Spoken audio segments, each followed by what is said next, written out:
साठी करणं हे गैर आहे. पण ठीक आहे, खरं तर संस्कारित लोकशाही आपण अपेक्षित केली.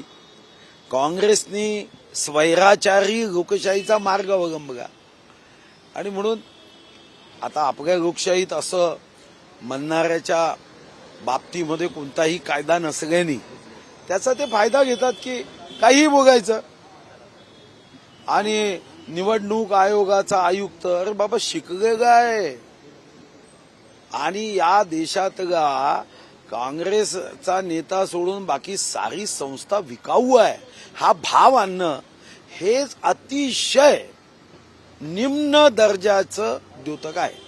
म्हणजे तुम्ही एक मात्र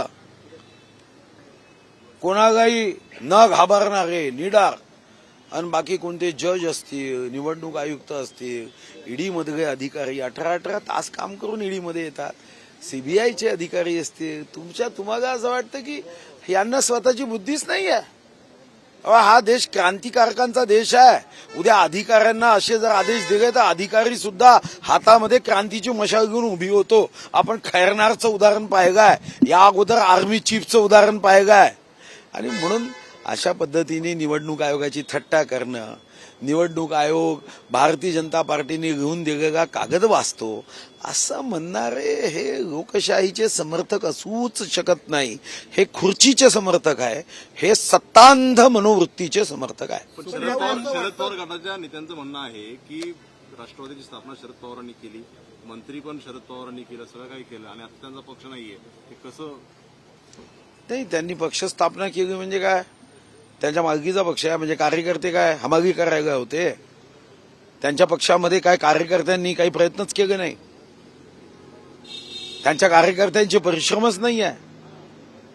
आणि अजितदादांनी राष्ट्रवादी वाढवण्यासाठी परिश्रमच केले नाही असं म्हणजे आश्चर्यजनक आहे. शेवटी या पक्षामध्ये प्रेसिडेंट प्रिसाइड आणि इतर कार्यकर्ते डिसाइड असा भाव असतो. शेवटी तुम्ही स्थापना केली म्हणजे काही एकट्याने नाही केली. तुम्ही पत्रकार परिषद बघा, मी आजच त्यांची स्थापनेची पत्रकार परिषद बघत होतो. काय एकट्याने केली का? तेव्हा तर इतर नेतेही देशाचे होते. ठीक आहे, तेव्हा संधी प्राप्त झाली, तुम्ही केली. पण म्हणून तुम्हाला हा अधिकार कोणी दिला की देशाच्या विकासासाठी काम करणाऱ्या नेतृत्वाला मी पाठिंबा देणार नाही, असं कसं होईल? बहुमत आहे. आणि आताही मग तेव्हा बहुमताचा तुम्ही सन्मान करायला पाहिजे की जेव्हा माझ्या पक्षाचे आमदार हे मोठ्या संख्येने आज या देशहितासाठी देशाच्या विकासासाठी माननीय विश्वगौरव युगपुरुष नरेंद्र मोदींना पाठिंबा देत आहे, आपण मोठं मन करायला हवं कि ठीक है, जो पार्टी चाहेगी, पार्टी के कार्यकर्ता चाहेंगे, हम भी उस दिशा में आगे बढ़ेंगे. तुम्ही तर हट्ट सोडगा नाही. पण भाऊ असं म्हणतायत की ज्या पद्धतीने हा निकाल दिला हा आम्हाला नियोजितच निकाल होता, अशाच पद्धतीने शिवसेनेसारखाच निकाल दिला. हो, मग त्यांना नियोजितच असेल कारण त्यांच्याकडे आमदारच नाही आहे ना. त्यांना आश्चर्य कधी वाटत असतं की त्यांच्याकडे 40 आमदार आहे आणि हा निकाल लागला, आश्चर्य आहे. त्यांच्याकडे आमदारच नाही ना. नाही तर पत्रकार परिषद घेऊन त्यांनी तसे मोजून दाखवले असते आयडेंटिटी कार्ड, त्याचे फोटो, त्याच्या झेरॉक्स, त्याच्या पाठीशी फ्लेक्स बोर्ड लावले असते, आमदारांचे आयडेंटिटी कार्ड गाऊन आमदाराचा बॅच गाऊन बसवले असते. तुमच्याकडे आमदारच नाहीत, अपेक्षित राहणारच आहे. मी उत्तर पत्रिका सोडवली नाही, मी नापास झालो, आम्हाला हे नापास होणं अपेक्षित आहे. याच्यात काय हो, याच्यात कोणतं नवीन रिसर्च आणि संशोधन आहे? पेपर सोडवला नाही तर नापासच होणार आहे. याच्यात काय नाविन्य आहे? तुमच्याकडे बहुमतच नाही आहे. बहुमत नसताना तुम्ही अशी अपेक्षा कराल का की आम्हाला लॉटरी लागेल? तुमच्याकडे आहे का आमदार? नाही आहे, विषय संपला ना. पण भाऊ असं वाटतं का की एका ठिकाणी शिवसेनेचं देखील पक्षाने चिन्ह शिंदे गटाकडे गेलं, त्यानंतर आता शरद पवारांचं पक्षाने चिन्ह अजित पवार गटाकडे गेलं, कुठेतरी असं वाटतं की दोन्ही गटाला येणाऱ्या निवडणुकीत सहानुभूतीची लाट मिळेल, तर कुठेतरी सोडाचं राजकारण केलं जातं असं विरोधक म्हणतात. नाही, असं आहे, सहानुभूतीची लाट तेव्हा मिळते की तुम्ही सहानुभूतीस पात्र अशी कृती करता.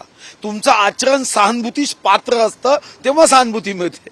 तुमचं सहानुभूतीस पात्र आचरणच नाहीये ना.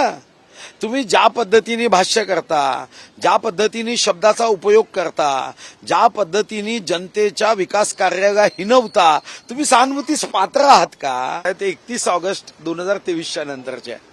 आणि जेव्हा मग आम्ही याच्यावर पूर्ण चर्चा केली तेव्हा साधारणतः आता आम्ही मुख्यमंत्री महोदय आणि माननीय उपमुख्यमंत्री महोदयांना 2 महत्वपूर्ण सूचना करणार आहोत की एकतर समितीची मर्यादा ही तारखेची वाढवली पाहिजे आणि वित्तहानीची वाढवावी लागेल. काही कारण या 400-450 केसेसमध्ये काही मध्ये वित्तहानी ही थोडी जास्त दाखवण्यात आली आहे आणि म्हणून एक तर समितीला या संदर्भामध्ये 31 ऑगस्ट 2023ची ही मुदत वाढवून कॅबिनेटमध्ये प्रस्ताव पारित करावा लागेल किंवा मग या संदर्भामध्ये दुसरा मुद्दा असा आहे की या 450 केसेस एकत्र करायच्या, एका झटक्यात कॅबिनेटमध्ये आणून त्या पूर्णपणे मागे घ्यायच्या. तर या संदर्भात माननीय मुख्यमंत्री महोदय आणि माननीय देवेंद्रजी जसा काही आदेश देतील त्या आदेशावर आपण कृती करू.